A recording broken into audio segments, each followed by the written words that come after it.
सोनू अपने दोस्तों के साथ अपने होम टाउन की ओर अपनी शादी के लिए जा रही थी।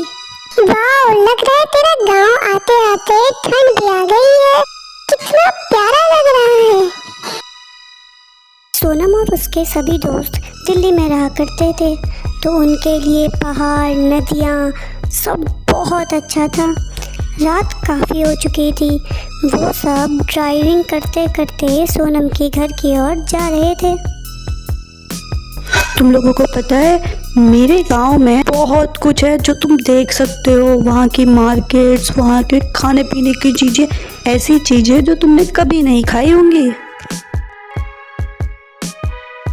सोनम के सभी दोस्त बहुत एक्साइटेड थे। घर पहुंच सोनम तो थक चुकी थी, परंतु उसके सारे दोस्त उस नई जगह को देखने के लिए, घूमने के लिए काफ़ी एक्साइटेड थे। सोनम, कल से तो तुम्हारे शादी के फंक्शन शुरू हो जाएंगे। क्या आज हम तुम्हारे आसपास की जगह घूमें? प्रिया ने सोनम से बड़े प्यार से पूछा। ठीक है, पर ज्यादा देर मत लगाना और जल्दी वापस आ जाना।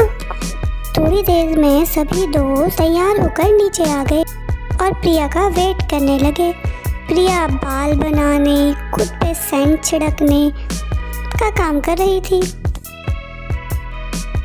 अभी उन दोस्तों में से सोनाली उससे बोली, अरे प्रिया, तू पहले से ही बहुत सुंदर है और ये खुले बाल, ये परफ्यूम की महक और ये रेड लिपस्टिक लगा के किसे घायल करना चाहती है? अरे किसी को नहीं बाबा, ये पहाड़ी इलाका है, कहीं किसी भूत को तू पसंद आ गई तो? इस बात पर सभी दोस्त खिलखिला उठे। घर से निकलकर थोड़ी देर में ही सभी लोग मार्केट में पहुंच गए। सभी के अलग अलग शौक थे। किसी को खाना पसंद था, तो किसी को शॉपिंग, तो किसी को पहाड़ों के नज़ारे। और रात होने की वजह से 2 घंटे में दुकानें भी बंद हो जाती। इसी वजह से सभी दोस्तों ने यह निर्णय लिया कि सब अलग अलग जाकर के अपने ज़रूरत की चीज़ें खरीदेंगे और आखिरी में एक स्पॉट पे मिलेंगे। बस फिर क्या था, सब अपने अपने पसंदीदा वाली जगहों पर जाने लग गए। हालांकि वो जगह उन सभी के लिए अनजान थी। प्रिया जल्दी से शॉपिंग पे टूट पड़ी। ठंडी के इतने अच्छे कपड़े, जल्दी ही ठंडी भी आने वाली है। थोड़ी देर में प्रिया की नज़र एक गली के अंदर लगी स्ट्रीट शॉप्स में पड़ी, जहाँ पर बहुत प्यारे प्यारे कपड़े मौजूद थे। वाह, आज तो मजा ही आ गया। ये बोल प्रिया उस ओर चल दी। अंधेरे के साथ साथ अब काले बादल आसमान में छाने लगे थे। कुछ देर बाद एक जोरदार बिजली चमकी और बारिश की कुछ बूंदें गिरने लग गई। जैसे ही बारिश की बूंदें जमीन पर गिरी, सारे दुकानदार अपना सामान समेटने लग गए। प्रिया को कुछ समझ नहीं आया। उसने दुकानदार से पूछा, भैया यहाँ क्या हुआ? अरे मैडम, ये शोरूम थोड़ी ना है, बारिश आएगी तो सारा सामान खराब हो जाएगा और वैसे भी समय बहुत हो गया है, आप भी अपने घर जाइए।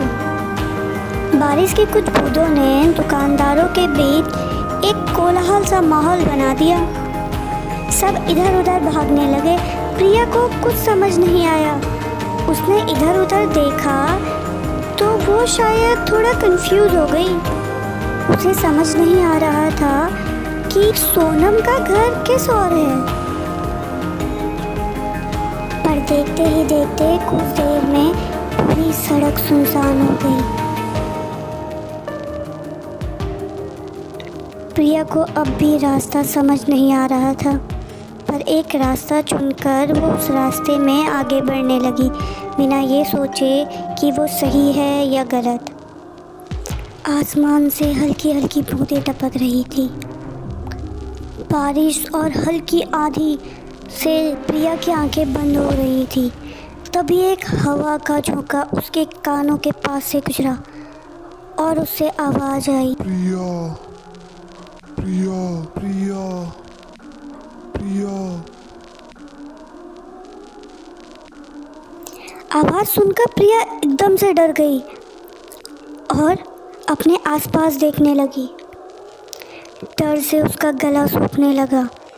वो आगे उस सड़क पर तेज़ तेज़ चलने लगी।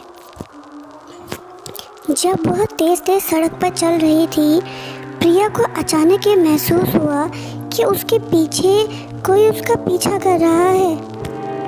दोबारा से हवा के झोंके के साथ उसके कानों में खुशबुसाहट हुई। प्रिया, कहाँ जा रही हो प्रिया? अब प्रिया के डर के मारे रोंगटे खड़े होना शुरू हो गए थे। तभी थोड़ा आगे जाके प्रिया को एक दुकान के बाहर एक छोटी सी बच्ची बैठी दिखाई दी। प्रिया को लगा इतनी रात, इस मौसम में ये बच्ची बाहर क्या कर रही है।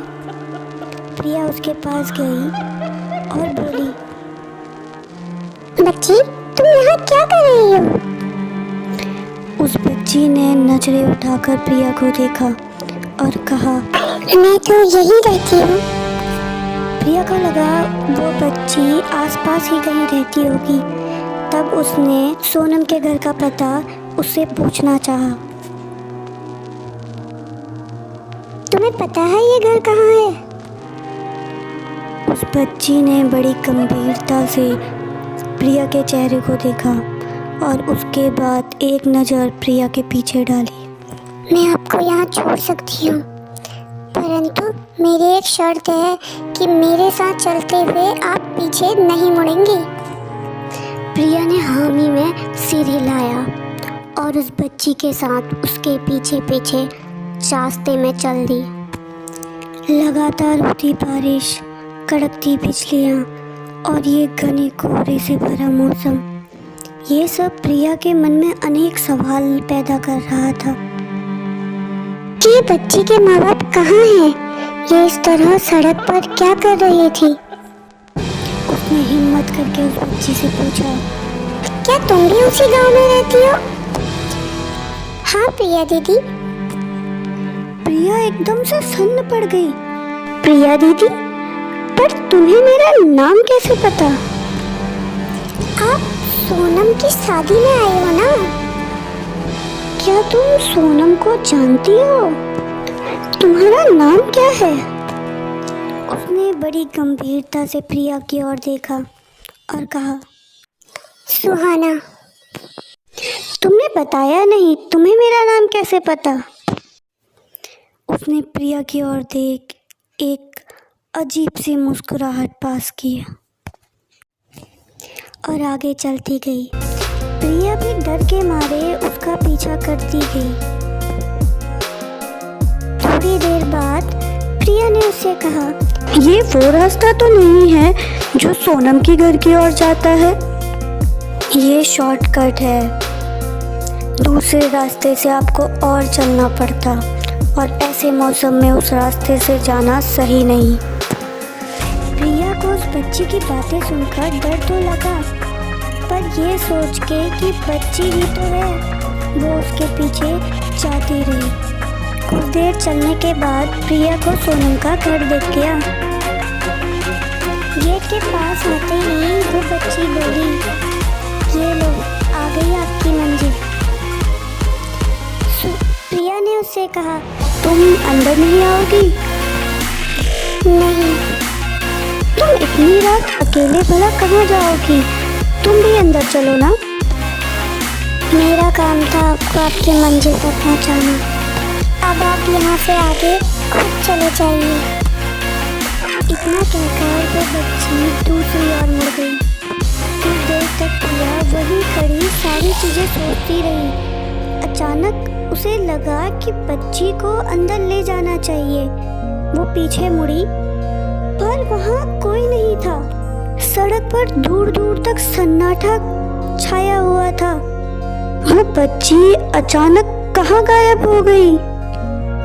प्रिया को कुछ समझ नहीं आया और वो जल्दी से भागकर सोनम के घर के अंदर चली गई।